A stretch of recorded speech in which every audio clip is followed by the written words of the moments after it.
price is the most important factor. They're going to look at your online, your reviews.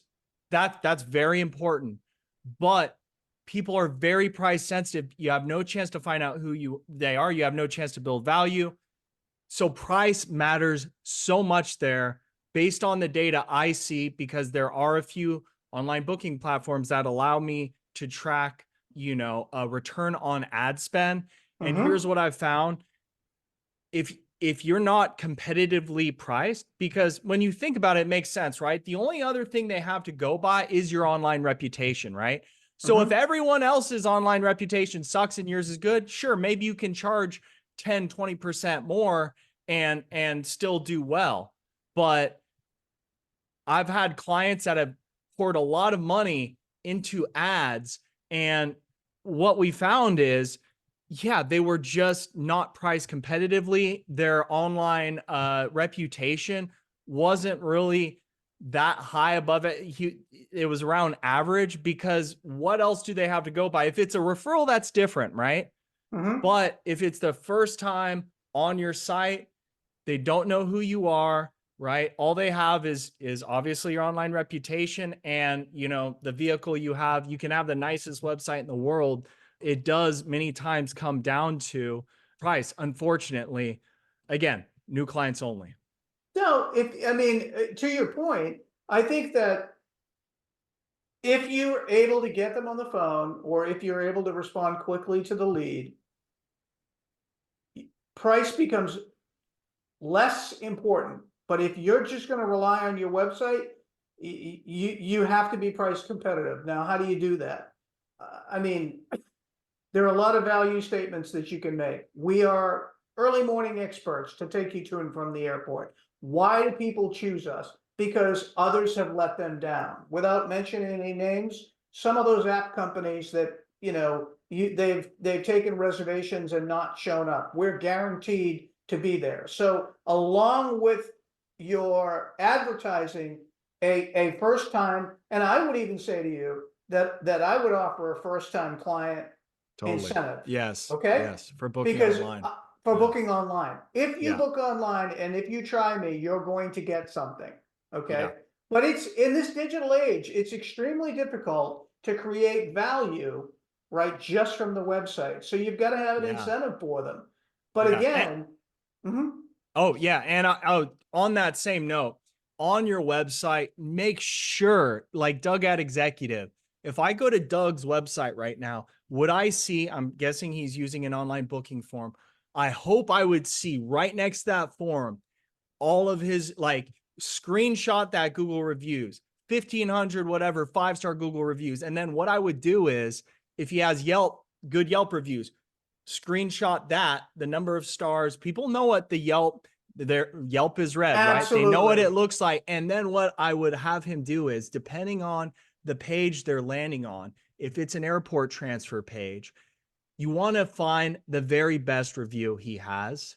Okay. Because people read these actual reviews. And by the way, they can tell if they're BS. of right? course they can. They can tell if they're BS. What you want to do is find a story. The best ones I've found are the ones where it's someone who started out with a poor experience. Actually, something went wrong. Car broke down, driver was late, but the company went above and beyond to make it right. And so they wanted to praise them, because if I'm a potential client and I see that, I'm like, stuff happens, right? You're a big company. You're doing 100 rides a day. Things happen. But this person, when something happened, or this company, they took care of their client and went above and beyond. And that's a company I want to book with, right? And so that's my recommendation. If you guys are doing online booking forms, have your reviews right next to the form, right below it. It's got to be, all your social proof should be around your calls to action. And I guarantee you, if you're priced competitively, do that first time client discount for new clients that book online. Give them a discount. Make sure you're checking your top 5 competitors on Google. If you're running Google ads, who are your top 5 competitors? What's their most common runs? And with that discount, if you are priced right right in that range that they are, and you've got the best reviews, I guarantee you're going to kill it. And I do think online booking tools are great if you have those assets in place. Social proof, when it comes down to it, if your price is like right in par with the next guy, social proof is going to put you over the top. Exactly. Yeah. Especially if, and I don't care what it is, if you're selling wedding service, okay?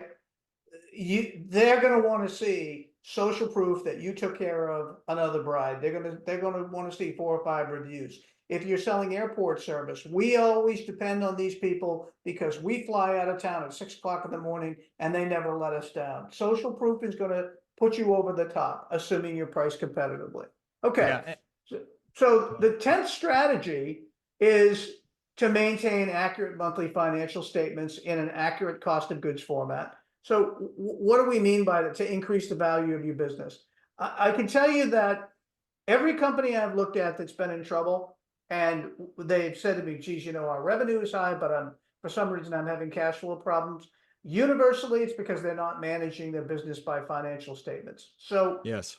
So at the end of the day, if you're doing everything else right in your business and you're doing a great job, the client experience is great, it doesn't mean that you're going to succeed.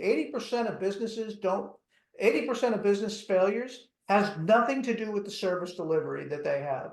80% of service failures is this page. They are not managing their financial statements. They're not managing the financial performance of their business. That on a monthly basis, they don't know whether they've made a profit or not. They're waiting until the end of the year for their accountant to say, guess what? You made a profit, you owe this much in taxes. If you want to create a business of value, you should be managing your business, the fundamentals, the financials, every single month in what we call a cost of goods format. On the left-hand side is a typical P&L. It doesn't mean anything to a business owner who's never really granularly looked at a profit and loss statement, but it's real simple. It's a bucket of income and a bucket of expenses. All it tells you is whether or not you owe taxes. And it's done at the end of the year.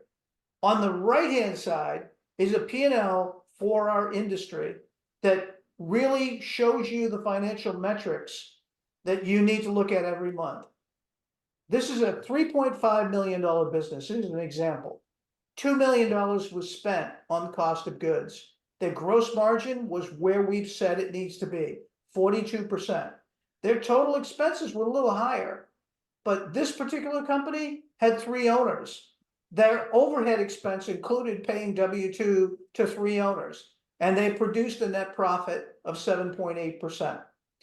So if I don't care how big you are, if you don't have good financial fundamentals, you're not going to be able to make the business decisions you need to make. You're not going to be able to get a lender to lend you money. You're not going to be able to take advantage of another operator says that they want to leave the business, but you're going to have to borrow some money to buy their business. It all starts here.